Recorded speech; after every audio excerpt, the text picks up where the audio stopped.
ओम नमो भगवते वासुदेवाय नमः।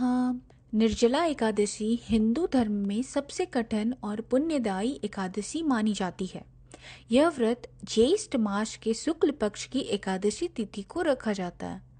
इस व्रत को करने से पूरे वर्ष की 24 एकादशियों का पुण्य प्राप्त होता है, इसलिए इसका विशेष महत्व है। कथा है, महाभारत काल में पांडवों के गुरु महर्षि वेद व्यास ने एकादशी व्रत का महत्व के बारे में बताया था। पांडवों ने सबसे बलशाली भीमसेन को भोजन का अत्यधिक शौक था और वो अपनी भूख को नियंत्रित नहीं कर पाते थे, इसलिए वे एकादशी व्रत नहीं रख पाते थे। जबकि उनके भाई युधिष्ठिर, अर्जुन, नकुल, सहदेव, माता कुंती और द्रौपदी सभी श्रद्धा से एकादशी व्रत रखते थे।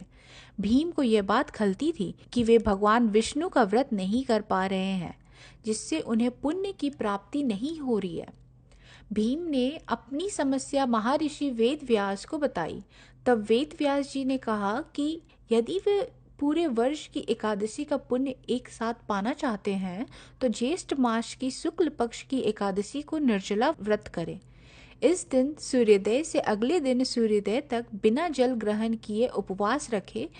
इस एक व्रत से उन्हें सभी 24 व्रत का फल प्राप्त होगा। यह व्रत कठिन है, परंतु इसका फल अत्यंत महान है। भीम ने गुरु की आज्ञा मानी और निर्जला एकादशी का कठोर व्रत किया। तभी से इस व्रत को भीमसेनी एकादशी भी कहा जाता है। मान्यता है कि व्यक्ति श्रद्धा से यह व्रत करता है तो उसे सभी एकादशियों का पुण्य, पापों से मुक्त और मोक्ष की प्राप्ति होती है। विधि है, इस दिन भगवान विष्णु की पूजा, व्रत कथा का पाठ करें और दान पुण्य का विशेष महत्व है।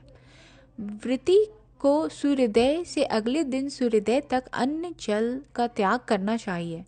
द्वादशी के दिन स्नान करके ब्राह्मणों को जल से भरा घड़ा, शक्कर आदि और का दान करना चाहिए। इस व्रत से व्यक्ति के साथ साथ उसकी कई पीढ़ियों को भी पुण्य की प्राप्ति होती है। निर्जला एकादशी व्रत करने वालों को पूरे वर्ष की सभी एकादशियों का पुण्य प्राप्त होता है, इसलिए इस साल की सबसे बड़ी और कठिन एकादशी माना जाता है। यह व्रत आत्म संयम, श्रद्धा और भगवान विष्णु की भक्ति का प्रतीक है। यह व्रत सिर्फ भूख और प्यास का त्याग ही नहीं, बल्कि आत्मा की शुद्धि और आध्यात्मिक उन्नति का मार्ग भी है। अगर आपको ये कहानी पसंद आई तो शेयर करें और बताएं कि आपके लिए निर्जला एकादशी का क्या मतलब है। जय श्री कृष्ण।